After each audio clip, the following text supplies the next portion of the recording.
Antes de comenzar con el mensaje de la predicación, quisiera hacer, hermanos, un comentario con referencia a lo que está ocurriendo y con lo que ocurrió específicamente este, este día viernes, donde el presidente de los Estados Unidos mandó decir, expresó su deseo de que las congregaciones, las iglesias nos podamos volver a reunir como comúnmente lo hacíamos, y exhortó a los gobernadores a que quitaran las restricciones y que pusieran a la iglesia en la categoría de esencial.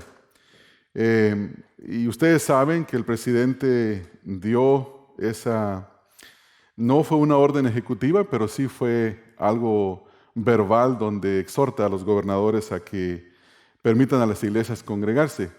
Después, la Corte del Noveno Circuito votó 2-1 a que las iglesias no son esenciales, no se deben de congregar. Y quisiera hablar brevemente acerca de esto, pero quiero hacer dos aclaraciones.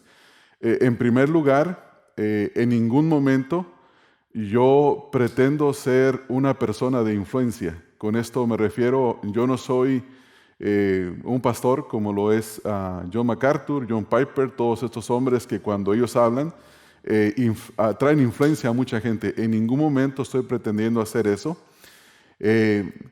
Tampoco estoy hablando por ningún otro pastor. Hablo como pastor de la Iglesia Bautista Emanuel y hablo a los miembros de la Iglesia Bautista Emanuel. Y creo que cualquier hermano que no es miembro de esta congregación y está escuchando el stream o lo va a escuchar en otra ocasión, primeramente debe de consultar con su pastor y someterse a lo que sus pastores enseñen y digan en sus congregaciones.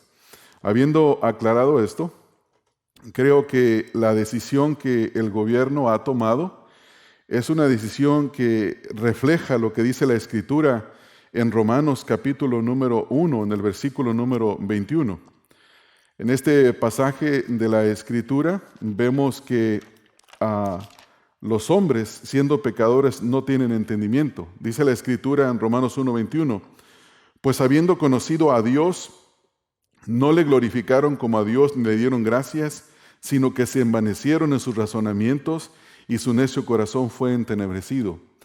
Creo que las autoridades de esta nación, no todas quizás, porque hay muchos que son creyentes, pero los que toman estas decisiones como poner a la iglesia bajo la categoría de no indispensable y cometen en un sentido la gran depravación de abrir las clínicas de aborto, los lugares dispensarios donde venden droga como la marihuana, y los casinos para que la gente vaya y juegue juegos de azar y lo consideren como algo indispensable y releguen a la iglesia como algo no indispensable. Creo que es una perversidad y refleja la condición entenebrecida en la cual ellos se encuentran. Sin embargo, la Biblia nos manda honrar a las autoridades. Y eso es lo que nosotros queremos hacer. Primeramente habíamos anunciado que nos íbamos a congregar el día de hoy y bueno, debido al fallo de la Corte, decidimos no congregarnos. Entendemos que hasta este momento es la ley de la nación y no vamos a sublevarnos contra la autoridad. Y tampoco queremos reaccionar con amargura porque la Escritura nos dice que nos regocijemos en el Señor en todo tiempo. También la Escritura nos dice que el Señor es soberano, está en su trono y Él hace como Él quiere y no hay quien detenga su mano. Entonces, como creyentes, hermanos, les exhorto a que confiemos en la soberanía del Señor en este tiempo para que esperemos en sus planes. No los conocemos, pero esperemos en el Señor confiadamente. Y por último, quisiera hacer una exhortación a aquellos de nuestros hermanos, especialmente miembros en la iglesia, que dicen que aunque la iglesia reabra, no es seguro congregarse. Y yo quisiera hacerles una exhortación a aquellos que piensan así. Ustedes van a trabajar y se cuidan, se ponen mascarillas, usan guantes, se lavan las manos. Ustedes van a la tienda a hacer compras para los comestibles, para sobrevivir, se cubren, ponen mascarillas, se ponen guantes, se lavan las manos. Van a poner gasolina donde todo el mundo toca con sus manos la pompa, algunos con guantes, otros sin guantes, y se cuidan. Y cuando se trata de hablar de la iglesia, dicen que no es seguro. Me da la impresión de que ustedes están adoptando la filosofía del mundo, de que la iglesia, el congregarnos, la vida espiritual no es esencial. Y yo les exhorto a que recapaciten, que cambien su manera de pensar, quien quiera que esté pensando así. Específicamente sé de 3 casos y exhorto a estas 3 personas a que si ellos piensan así, obviamente no les podemos forzar a que se congreguen, pero también no influencien con su mala manera de pensar a otros creyentes. Creo que están siendo influenciados por el mundo y no por el sentido común, que podemos venir a la congregación, cubrirnos con máscara, traer guantes, guardar la distancia y hacer lo mismo que hacemos cuando vamos a todas partes. Así es que, habiendo dicho esto, vamos a orar y a confiar en el Señor en medio de todo este tiempo.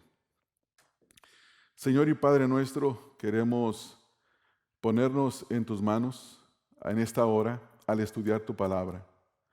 Quiero rogarte que tú seas con nosotros y que seas con nuestros hermanos a la distancia. Te suplico, Padre, que tú obres en medio nuestro en esta hora, al permitirnos leer, estudiar y entender tu palabra para traer aplicaciones a nuestras vidas. Gracias por tu misericordia, Señor, la cual nos muestras a cada uno de nosotros en esta hora. En el nombre de nuestro Señor Jesucristo, queremos orar y darte gracias, Padre. Amén. Amén. Gabriel, ¿puedes acomodar esta luz, por favor? Vamos a abrir nuestras Biblias, hermanos, en Primera de Pedro, capítulo número 1, versículos 18 al versículo número 21. Y esta es la siguiente porción que estaremos estudiando, por cuanto la semana pasada nos concentramos, si ustedes recuerdan, nos concentramos en el versículo número 17. Antes de entrar a estudiar estos versículos 18 al 21, quisiera hablar un poco del contexto que hemos venido estudiando. En los primeros 2 versículos de este pasaje, el apóstol Pedro se dirige a los creyentes y noten ahí en el versículo 1 que los llama expatriados, en el versículo 2 les llama elegidos y son un grupo de creyentes que están sufriendo la persecución por causa del evangelio. Entonces, después en el versículo número 3 al versículo número 12, el apóstol Pedro da una celebración de gozo, de alegría, de eulogía, de alabanza a Dios por causa de la grandeza de nuestra salvación.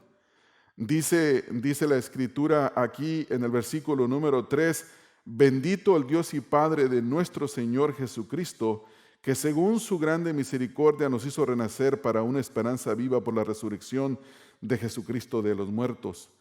Dice el versículo 4 que nos dio herencia, dice el versículo 5 que nos guarda, dice el versículo número 6 al 8 que Él permite las pruebas, dicen los versículos número 10 al versículo número 12 que el mensaje eterno del Evangelio fue inspirado por el Espíritu y ayudó a los profetas a que investigaran qué persona y qué tiempo nos vendría y sería el Mesías, y que los apóstoles llenos del Espíritu Santo hablaron la palabra, predicaron el Evangelio y que nosotros hemos creído. Y terminen, hermanos, que el versículo 12 termina diciendo cosas las cuales los ángeles anhelan mirar. En estos versículos número 3 al 12, el apóstol Pedro está dando lo que se le llama indicativos, lo que está diciendo lo que Dios ha hecho a nuestro favor. Está diciendo, hablando de la gran salvación que Dios nos ha dado. Ahora hemos entrado a una sección distinta en el versículo número 13 al versículo número 25, donde el apóstol comienza a dar mandamientos. Son mandamientos imperativos, no son sugerencias. Son mandamientos que los creyentes deben de obedecer en virtud de la gran salvación que han recibido. Y el primer mandamiento lo encontramos nosotros en el versículo número 13, donde en la mitad del versículo dice: y esperad por completo en la gracia que se os traerá cuando Jesucristo sea manifestado. Es decir, que pongamos nuestros ojos en la gracia que habrá de manifestarse en la revelación de Jesucristo. En otras palabras, no pongan sus ojos en esta tierra, pongan sus ojos en lo que habrá de venir. Y esto es una referencia a la aparición de nuestro Señor Jesucristo. En el versículo número 15 se nos manda ser santos. Dice el versículo 15, la segunda mitad: sed también vosotros santos en toda vuestra manera de vivir. Por cuanto Dios nos ha salvado, ahora debemos de vivir vidas separadas del pecado, separadas del mundo y apartadas para Dios y para la vida piadosa. Y en el versículo número 17 encontramos el tercer mandamiento que estudiamos la semana pasada, donde dice: y si invocáis por Padre aquel que sin acepción de personas juzga la obra de cada uno. Escucha esto, aquí está el mandamiento: conducíos en temor todo el tiempo de vuestra peregrinación. Los creyentes debemos de andar con un temor reverencial hacia Dios, o un temor piadoso hacia Dios. Y hasta aquí vienen los mandamientos. Después, en los siguientes versículos, 18 al versículo número 21, el apóstol va a dar la motivación, va a darnos el conocimiento que debe de motivarnos a nosotros a vivir vidas con temor reverencial hacia Dios. Noten el versículo número 18, encontramos, versículo 18 al 19, encontramos los medios de nuestra redención. En primer lugar dice: teman a Dios porque Él los redimió. En segundo lugar, ahí en el versículo número 20, versículo número 20, nos habla acerca del conocimiento anticipado de la venida de Cristo. Y en el versículo número 21 se describen las características de aquellos que esperamos en el Señor. Entonces vamos a dar comienzo a ver estas tres motivaciones que nos van a ayudar a nosotros a vivir vidas de temor reverente a Dios, o vidas piadosas que teman a Dios. Noten, hermanos, que ahí en el versículo número 18 y 19 Pedro dice lo siguiente: sabiendo que fuisteis rescatados de vuestra vana manera de vivir, la cual recibisteis de vuestros padres, no con cosas corruptibles como oro o plata, sino con la sangre preciosa de Cristo, como de un cordero sin mancha y sin contaminación. Entonces, hermanos, aquí lo que alcanzamos a observar en este versículo es que en primer lugar vemos los medios de nuestra redención. Ven la primera palabra ahí, hermanos, en el versículo 18 dice: sabiendo.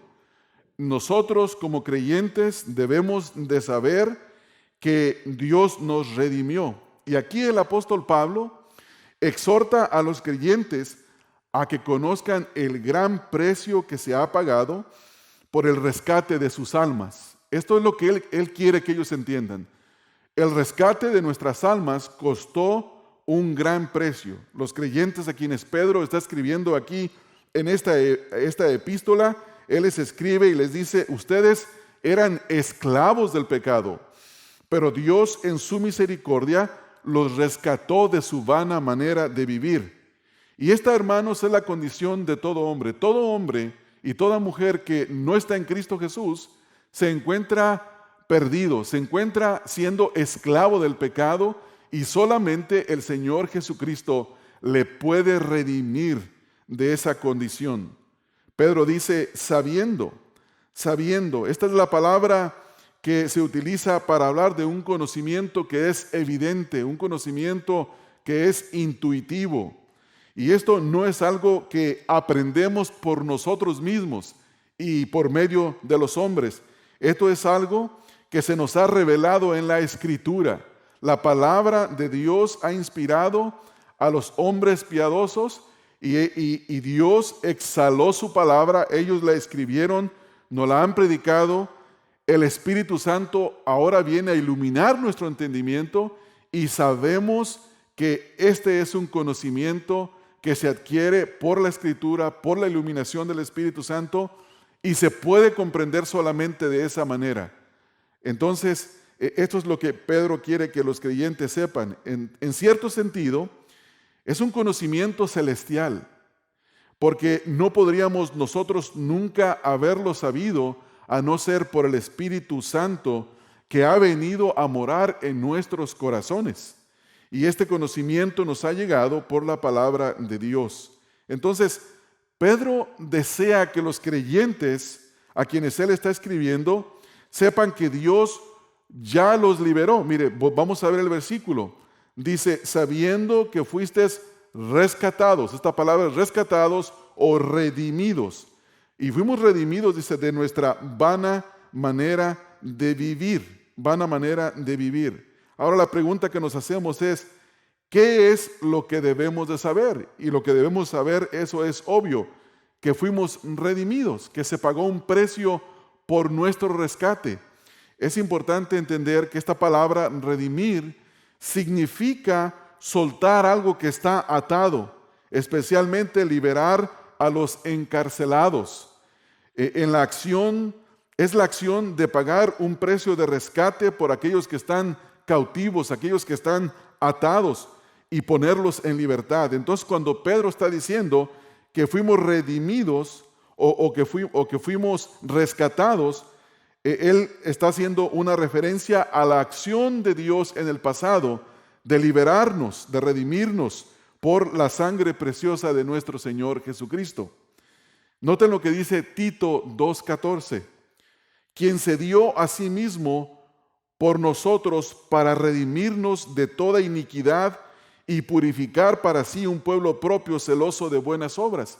O sea que el propósito de nuestra redención, de nuestra liberación, de que pasemos de esclavos a hombres y mujeres libres, es que abandonemos nuestro antiguo estilo de vivir pecaminoso y que andemos en una nueva forma de vida, es decir, en una forma de vida piadosa. Dice el versículo aquí, seamos celosos de buenas obras. Y esto es lo que vemos aquí en el contexto. Vayan conmigo al versículo 14. En el versículo 14 dice Pedro, como hijos obedientes, no os conforméis a los deseos que antes tenías estando en vuestra ignorancia. Estos deseos tienen que ver con los deseos de la carne, los deseos de la inmoralidad, el odio, todo lo que se menciona en listas como en Gálatas capítulo número 5, donde el apóstol Pablo habla, donde dice, y manifiestas son las obras de la carne. Entonces, fuimos liberados para ya no vivir sujetos o siendo esclavos de estas obras de la carne. Y eso es importante.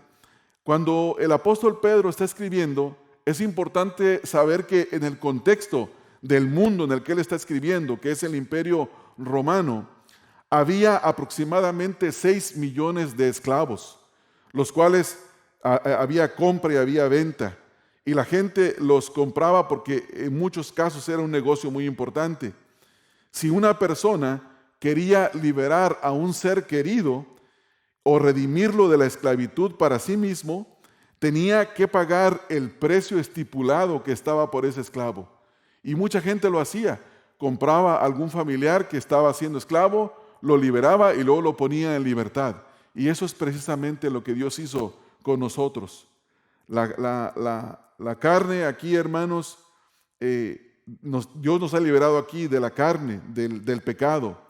Entonces Pedro dice que Jesucristo nos redimió de nuestra vana manera de vivir. Note que la palabra que utiliza ahí para vana significa hueca, sin propósito, sin sentido. Es algo que no trae ningún beneficio eterno.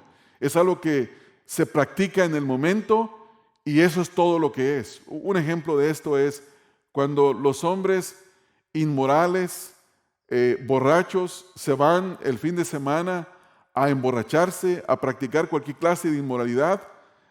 Ese acto perverso no les dura nada y les trae consecuencias. Lo único que hace es destruir el cuerpo, no tiene ningún beneficio ni físico, no tiene beneficios para la sociedad y mucho menos tiene beneficios para la vida eterna. Esa es una vana manera de vivir, sin sentido. La carne es lo que hace esto. Esta manera humana de vivir es contra la imaginación. Mira lo que dice 1 Corintios 2.14. En 1 Corintios 2.14 dice, pero el hombre natural no percibe las cosas que son del Espíritu porque para él son locura y no las puede entender porque se han de discernir espiritualmente. Esa es la vida vana, la que no puede entender ni comprender nada que tiene que ver con la vida de Dios. En el Salmo 36, en el versículo número 6 y 7, dice la Escritura, ciertamente como una sombra es el hombre, ciertamente en vano se afana, amontona riquezas y no sabe quién las recogerá. Notan que esto es vanidad. Esta es la vanidad de la que la Escritura habla, de la que el mundo se conforma.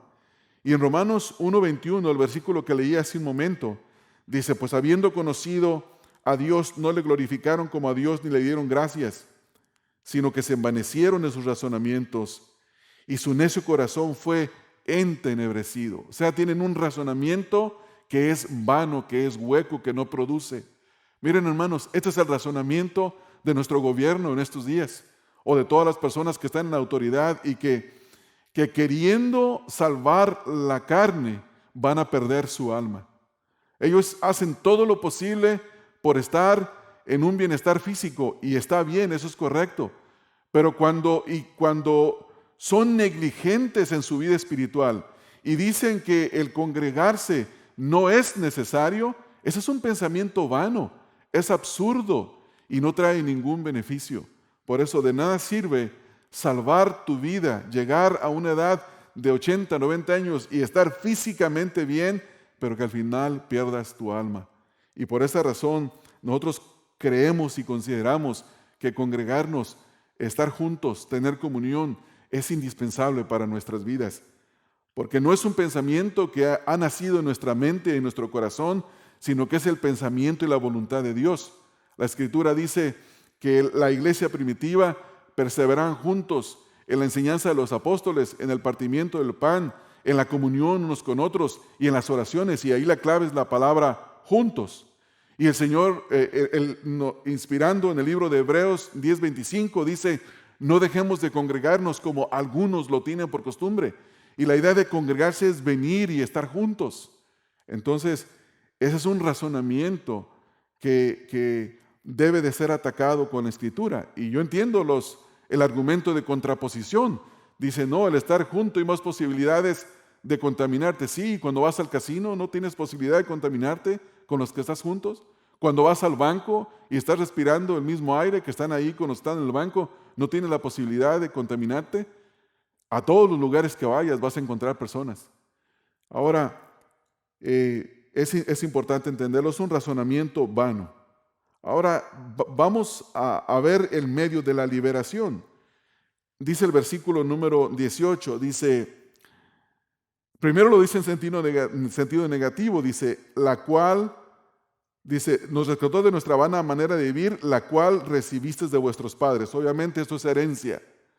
Aquí la idea es recibir una ideología pagana, una manera de vivir que no reconoce a Dios, una manera de vivir que está ajena, alejada de la voluntad de Dios. Esta es la herencia de nuestros padres. Pero más adelante, aquí en el versículo dice, no con cosas incorruptibles como oro y plata. O sea, Dios no nos rescató con los metales que el hombre considera más preciosos. Pero note el calificativo que Pedro, inspirado por el Espíritu Santo, le da a estos metales. Dice, no con cosas corruptibles, es decir, con cosas que se descomponen. Aquí el apóstol Pedro muestra el valor superior de las realidades espirituales al hablar de que los metales más preciosos y más valiosos para el hombre no se utilizaron para rescatarnos. Se utilizó algo más valioso y más precioso, porque así dice la Escritura, que es con la sangre preciosa de nuestro Señor Jesucristo. Note que los metales de este mundo son perecederos, son inciertos, no son seguros. Pero esta es la palabra que utiliza ahí, dice el versículo número 18, dice, no con cosas corruptibles. Y esto está en contraposición con lo que ha dicho en el contexto. Vayan conmigo al contexto, al versículo número 4. En el versículo número 4, donde se describe nuestra herencia que está guardada en los cielos, dice, para una herencia incorruptible, incontaminada e inmarcesible, reservada en los cielos para vosotros.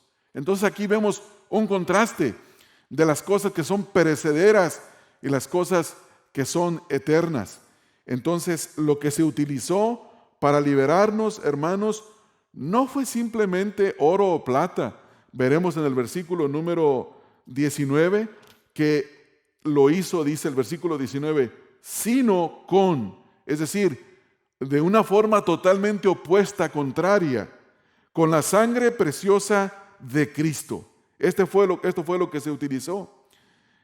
Carlos Spurgeon, en su comentario a la epístola del Pedro, dice lo siguiente: como su redención costó tanto, apréciela altamente y no regrese al pecado del cual ha sido tan redimido. Teme que no lo hagas. Recuerda que la herencia tiene un gran poder sobre ti. Las tradiciones de tus padres te harán retroceder imperceptiblemente, a menos que mires en contra de ellos. Pero has sido tan gloriosamente redimido con la preciosa sangre de Cristo que no debes de retroceder. Carlos Spurgeon entendió muy bien este versículo. Este es el argumento de Pedro. El argumento de Pedro es que conozcamos, sepamos lo que Dios ha hecho por nosotros para que no volvamos a nuestros antiguos deseos, para que vivamos vidas con los ojos puestos en el Señor y vivamos vidas con temor reverente hacia Dios. De otra manera, no se hará esto. Ahora noten la descripción que Pedro da acerca del Señor Jesucristo. Versículo 19 dice, sino con la sangre preciosa de Cristo. No fue con la sangre de Cristo, sino que fue con la sangre preciosa de Cristo. Esta palabra preciosa tiene que ver con aquello que tiene valor, que tiene realmente hermosura, que su hermosura no caduca, que nunca acaba. Tiene que ver con una hermosura perfecta que no mejora y tampoco decae. Algo que es en sí mismo precioso. Y esto es lo que está diciendo aquí Pedro. Dice el versículo 19, sino con la sangre preciosa de Cristo. Y luego describe, hace una referencia al Antiguo Testamento, dice como de un cordero sin mancha. Hablando de los requisitos que Dios puso para los sacrificios, que el cordero tenía que ser de cierta edad y tenía que tener una perfección en él. Esos animalitos que traían para el sacrificio, el sumo sacerdote pasaba tocándoles todo el cuerpo para ver si no había bolas, para ver si las patas, las manos estaban en condición exacta, cómo el animal se paraba, la belleza del animal, para poder ofrecerlo como algo digno hacia Dios. Hermanos, el sacrificio que se ofreció a Dios por nuestra redención es más precioso y más valioso que el oro y la plata de todo el mundo. Es la preciosa sangre de nuestro Señor Jesucristo. Esto es lo que dice ahora aquí Pedro. Noten lo que dice en el capítulo 2, en el versículo número 24. Dice este versículo aquí, quien llevó él mismo nuestros pecados en su cuerpo sobre el madero para que nosotros, estando muertos a los pecados, vivamos a la justicia, y por cuya herida fuisteis sanados. Fue la preciosa sangre de Cristo. Fue Cristo mismo quien se ofreció. Y esto enfatiza la frase que vemos como la de un cordero sin mancha. Y también, si uno podría hacer en esta hora un argumento, que esto es una referencia al libro de Éxodo, por ejemplo, capítulo 12, versículo 5, al libro de Levítico, en los primeros capítulos, donde se da la orden del sacrificio, al libro de Números 6, 14, 28, 3 y el versículo número 9, esta es una referencia directa a nuestro Señor Jesucristo. no a los sacrificios del Antiguo Testamento, sino es una referencia a Jesucristo. Note lo que dice la Escritura en Primera de Juan. En Primera de Juan, en el versículo 1:29, dice: el siguiente día vio Juan a Jesús que venía a él y dijo: he aquí el Cordero de Dios que quita el pecado del mundo. Juan el Bautista pudo ver el precioso valor de Cristo y lo consideró como un Cordero perfecto, como un sacrificio agradable a Dios, que Dios mismo se había proveído para él mismo. En el versículo 31 dice: yo no le conocía, mas para que fuese manifestado a Israel, por esto vine yo bautizando en agua. Y fue Juan quien dio testimonio del Señor Jesucristo. En 1 Corintios capítulo número 5, en el versículo número 7, dice: limpiaos pues de la vieja levadura, para que seáis nueva masa sin levadura como sois, porque nuestra Pascua, que es Cristo, ya fue sacrificada por nosotros. Entonces Pedro está haciendo una referencia no a los sacrificios del Antiguo Testamento, sino una referencia directa a Cristo. Por eso utiliza la palabra como, dice, similar a, pero no un cordero. Jesucristo es similar al cordero que se sacrificaba en el Antiguo Testamento, que era necesario que fuera sin mancha y sin contaminación. Cristo verdaderamente fue sin mancha y sin contaminación. El escritor de Hebreos, en el capítulo número 4, en el versículo número 15, si es que no me equivoco, no lo tengo en mis notas, pero vamos a ver si la memoria no falla, hermanos.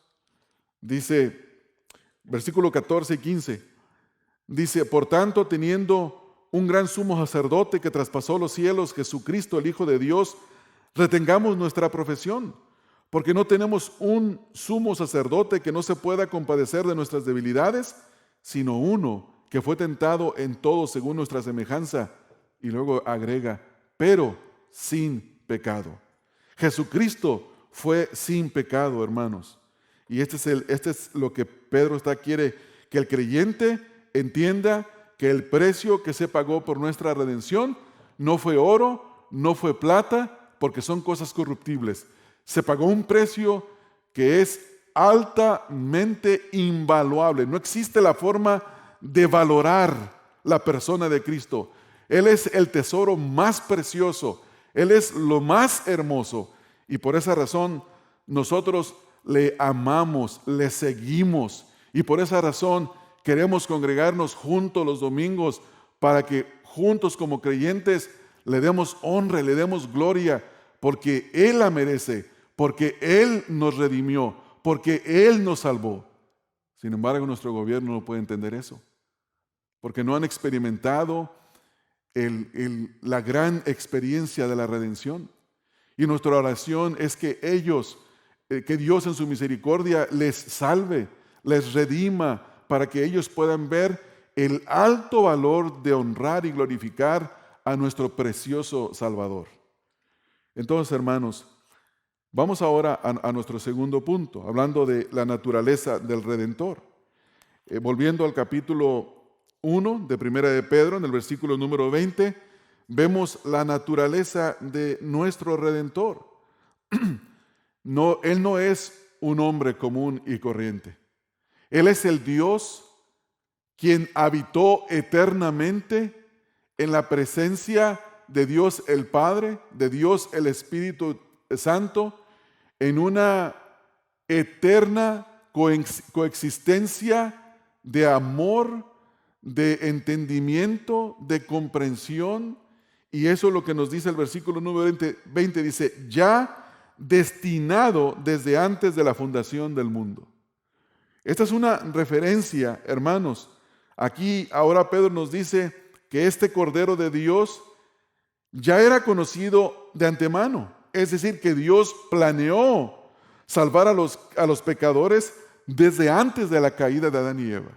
En el momento en el que Dios creó los cielos y la tierra y puso un hombre y una mujer y les dio mandamiento de que se multiplicaran y que juzgaran la tierra, que gobernaran la tierra y les dio mandamiento de no comer del árbol de la ciencia del bien y del mal. Y la mujer cayendo en transgresión primero, luego Adán, pecan contra Dios. Dios no está reaccionando a ese evento. Ese evento ya estaba previsto por Dios. La solución ya estaba dada desde la eternidad. Por eso dice el versículo 19, sino con el 20, ya destinado desde antes de la fundación del mundo. O sea que antes de que la caída del hombre y de la mujer vinieran a esta tierra, de que el pecado se introdujera en la tierra, Jesucristo ya estaba determinado. Dios en su voluntad ya había determinado enviar al Mesías, al Redentor. En esta sección, hermanos, aquí Pedro describe más completamente la singularidad del precioso Cordero de Dios, Jesucristo. El primer aspecto es su predeterminación. Jesucristo fue predeterminado desde antes de la fundación del mundo. Él ya era conocido. Literalmente, Él había sido conocido. Indica aquí este versículo, Pedro, de que claramente Dios planeó enviar a su Hijo como el Redentor encarnado antes de la fundación del mundo. Noten el versículo 20. Dice, pero manifestado en los postreros tiempos por amor, escuche esto, hermanos, por amor de vosotros. Es decir, por amor de los creyentes. Jesucristo se manifestó por amor de los creyentes. Jesucristo murió por los creyentes. Jesucristo murió un sacrificio para salvarnos. La Escritura nos enseña esto. Esto es sumamente importante de entender porque el Padre, como ya lo dije hace un momento, no reaccionó de último minuto. Antes de la caída, más bien Él predeterminó enviar a su Hijo como Salvador. En Hechos 2:23, en su primera predicación, Pedro dice, a este, entregado, noten hermanos que no fue por los romanos ni por los judíos, dice, entregado por el determinado consejo y anticipado conocimiento de Dios, prendisteis y matasteis por manos de inicuos crucificándole. ¿Es cierto? Dios usó elementos humanos. Dios usó a hombres pecadores, quienes serán juzgados por este crimen. Ellos lo crucificaron al Señor, pero Dios lo había determinado. Esto era anticipado conocimiento de Dios. Yo ya sabía, no cayó aquí nada por sorpresa. Y más adelante, en Hechos 4, 27 al 28, nos dice, hermanos, y ellos, habiéndolo oído, alzaron unánimes la voz a Dios y dijeron, soberano Señor, tú que eres el Dios, que hiciste el cielo y la tierra, el mar y todo lo que en ellos hay, que por boca de David tu siervo dijiste, ¿por qué se amontonan las gentes y los pueblos piensan cosas vanas? Y se reunieron los reyes de la tierra y los príncipes se juntaron en una contra el Señor y contra su ungido, porque verdaderamente se unieron en esta ciudad contra tu santo Hijo Jesús, a quien ungiste, Herodes y Poncio Pilato con los gentiles y el pueblo de Israel. Escucha esto, hermanos, para hacer cuanto tu mano y tu consejo habían antes determinado que sucediera. Entonces, Pedro, habiendo predicado este mensaje, acá repite en su epístola lo mismo, ya destinado desde antes de la fundación del mundo, pero manifestado en los postreros tiempos por amor de vosotros. Por esa razón, nuestro encabezado en esta sección, hermanos, tiene que ver con la naturaleza de nuestro Señor Jesucristo. ¿Qué es lo que vemos aquí, hermanos? La naturaleza del Redentor es que es Dios y que es Mesías Redentor. Esto es lo que no es nuestro Señor Jesucristo. Nuestro Señor Jesucristo no fue un lunático como David Koresh, no fue un loco como el de Miami que se llamaba Jesucristo hombre y que después murió de alcoholismo con una cirrosis del hígado. Jesucristo verdaderamente era el Mesías. Jesucristo era el eterno Hijo de Dios, que en el principio era el Verbo y el Verbo era con Dios y el Verbo era Dios. Se encarnó y se hizo hombre para vivir una vida perfecta y morir por nuestros pecados, como dice el versículo, por amor de vosotros. Jesucristo murió por amor y lo hizo por amor, hermanos, de cada uno de nosotros. Es imperativo, hermanos, que cuando uno estudia la Escritura, comprenda que la misión del Señor Jesucristo fue lograr nuestra redención. Si estudiamos la Escritura y hacemos de Jesucristo un gran maestro, un gran líder político o un hombre que está conocido en la historia, un hombre que hizo una marca en el mundo, pero Jesucristo no es el Redentor, no es el Mesías prometido, entonces el estudiante de la Biblia mal entendió las Escrituras. Jesucristo es el Mesías, el Redentor nuestro.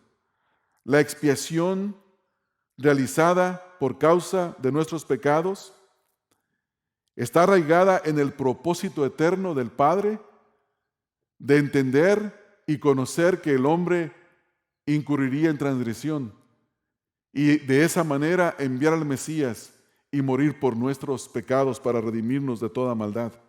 Noten lo que el Señor Jesucristo dice en Juan 6:38. Son sus propias palabras del Señor Jesucristo. Dice, porque he descendido del cielo. Esto habla de su deidad. No para hacer mi voluntad. Esto habla de que no vino por sí mismo, sino que fue enviado. Sino la voluntad del que me envió. Y esto habla de su subordinación al plan eterno de Dios, como lo dice Pedro, ya destinado desde antes de la fundación del mundo, pero manifestado en los posteros tiempos por amor de vosotros. Esto es lo que el versículo nos dice. Esta es la segunda motivación, hermanos. La primera motivación es, Cristo nos redimió. Dios pagó un alto precio por nuestros pecados. No vivamos de la misma manera que vivíamos antes, porque fuimos rescatados de esa vana manera de vivir. Conduzcámonos con temor reverente y piadoso delante de Dios. Entendamos que quien se ofreció por nuestros pecados es el eterno Dios, el Hijo de Dios, es el Redentor del mundo, es el Mesías prometido. Y por último, hermanos, vamos a ver las características de los redimidos. Noten el versículo número 21. Si usted es una persona que ha sido redimida verdaderamente, no que es un profesante que vive conforme a usted le parece, sino un verdadero redimido de Dios, dice el versículo número 21, y mediante el cual creéis en Dios. Noten que aquí el verbo está en un presente continuo, es un verbo tenso, dice creéis. No creímos una vez y dejamos de creer, creímos para siempre. Como dice Juan capítulo 3, versículo 16. De tal manera amó Dios al mundo para que todo aquel que en Él cree, que está constantemente creyendo. Entonces, la primera característica de los hijos de Dios, de los redimidos, es que han creído y siguen creyendo. Permanecerán creyendo hasta el fin. Esta es la característica. Ahora, note que no solamente creen, dice el versículo ahí, y mediante el cual creéis en Dios, que le resucitó de los muertos. Creemos que Dios resucitó al Señor Jesucristo de los muertos y que le ha dado gloria, es decir, que está sentado a la diestra de Dios, lo exaltó en los cielos para recibirlo y para recibir su sacrificio. Dice ahí, para que vuestra fe y esperanza sean en Dios. Ahí tenemos la segunda y la tercera característica, son hombres y mujeres de fe. El libro de Hebreos nos da una lista de hombres y mujeres que son los héroes de la fe. El libro de Hebreos nos dice que sin fe es imposible agradar a Dios. La fe es el elemento que hace que un verdadero creyente esté ahí.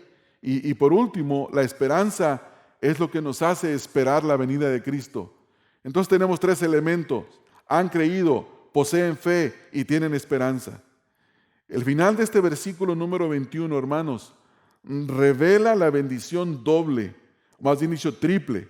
una bendición superior de los redimidos, que por la fe y la esperanza de los creyentes estamos en Dios. Entonces aquí, la fe, hermanos, ayuda a los creyentes a confiar en Dios. Confiamos en Dios por la gracia que Él nos ha dado. La gracia que hemos recibido en Él es necesaria para que luchemos y para que perseveremos en fe y en esperanza. Y estos son los calificativos. Mire lo que dice la Escritura acerca de esto. Aquí mismo en Primera de Pedro, capítulo número 5, en el versículo número 7, hermanos, dice el versículo 7, dice, echando toda vuestra ansiedad sobre Él, porque Él tiene cuidado de vosotros. O sea que nuestra esperanza, nuestra fe, nuestra creencia está en Él. En Él nos depositamos, en Él esperamos. Está ahí puesta toda nuestra ansiedad sobre Él. ¿Por qué? Porque Él tiene cuidado de nosotros. Los redimidos creen en Dios. Ellos se echan por completo en Dios. En el Salmo número 5, en el versículo número 11, Salmo 5, versículo número 11 dice, pero alégrense todos los que en ti confían, den voces de júbilo para siempre, porque tú los defiendes. En ti se regocijan los que aman tu nombre. ¿Pueden ver ahí, hermanos, lo que un eco de lo que Pedro dice en el versículo 21? Y mediante el cual creéis en Dios. Hay esa fe, esa esperanza de creer en Dios. En el libro de los Salmos 31:1 nos dice lo siguiente, hermanos. En ti, oh Jehová, he confiado, no sea confundido jamás. Líbrame en tu justicia. Y quiero finalizar con el Salmo 56, versículo número 11. Salmo 56, 11 dice, en Dios he confiado, no temeré. ¿Qué me pueda hacer el hombre? Entonces, hermanos, la esperanza aquí, esta fe, esta esperanza, nos capacita en la espera de la gracia que habrá de revelarse, lo que habrá de venir. Y es la esperanza que tenemos en nuestro Señor Jesucristo. Tito 2:13 lo dice de la siguiente manera, aguardando la esperanza bienaventurada y la manifestación gloriosa de nuestro gran Dios y Salvador Jesucristo. Hermanos, el mensaje de la semana pasada se basó en el versículo 17 y ahí tenemos el mandamiento donde dice, conducíos en temor todo el tiempo de vuestra peregrinación. O sea, si invocamos a Dios como Padre, conduzcámonos con temor reverente, piadoso, delante de Él. Entonces, ¿cómo lo haremos? ¿Qué nos motiva a hacerlo?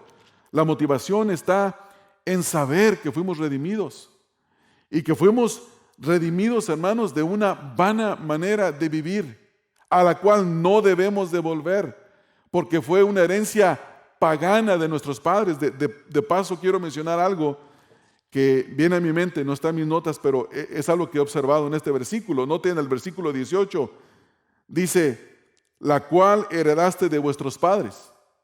Ya no tenemos que seguir la forma pagana de vida que heredamos de nuestros padres, ahora tenemos que seguir a nuestro Padre. Versículo 14 dice, como hijos obedientes. Versículo 17, y si invocáis por Padre, ahora la paternidad ha cambiado. Abandonamos nuestra antigua paternidad de nuestros padres de esta tierra que nos enseñaron a vivir vidas paganas. Y obviamente no estoy diciendo yo, hermanos, que nuestros padres eran perversos, pero ellos no conocían a Dios. Hablo de los que no conocían a Dios. Y sus formas de vivir adoraban a deidades que no son Dios, a ídolos. Vivían bajo los deseos de su carne, muertos sin Dios, sin esperanza. Y esa es la condición de todos aquellos que aún no se han convertido, incluyendo mis padres, que si ellos no se arrepienten de sus pecados y vienen al Señor Jesucristo para que los redima, para que los salve, ellos no tienen esperanza. Y de la misma manera toda persona que está en esa condición, ahora estamos en Dios, en Cristo. Dios es nuestro Padre, debemos ser obedientes a Él. Y la motivación es, Él nos reveló, nos redimió de nuestra vana manera de vivir. Y no lo hizo, hermanos, con los metales más preciosos de esta tierra. Lo hizo con la preciosa sangre del Señor Jesucristo. Y lo hizo, debemos de entender quién es Cristo. Cristo es el eterno Dios, quien es el Mesías, que se hizo hombre para vivir una vida perfecta y morir por nuestros pecados, para redimirnos de toda iniquidad y llevarnos a Dios. Sin Jesucristo no hay camino al cielo. La filosofía de los hombres es que todos los caminos llevan a Dios si tu religión la practicas con sinceridad. Esa es una mentira de Satanás que quiere tener a los hombres en esclavitud. La verdad es lo que dice la palabra de Dios. Jesucristo nos lleva a Dios. Él es el camino, la verdad y la vida, y aparte de Jesucristo nadie experimentará salvación.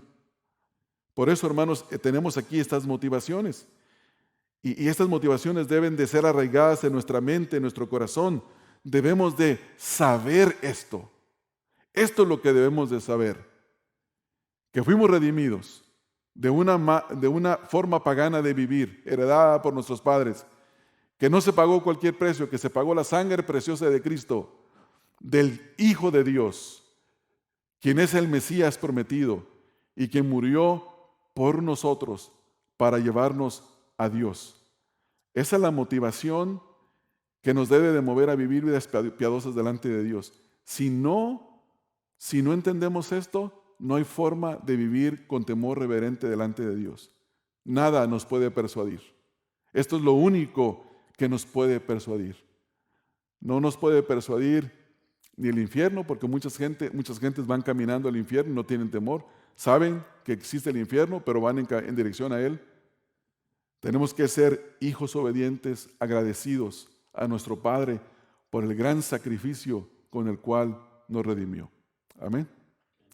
Vamos a orar, hermanos.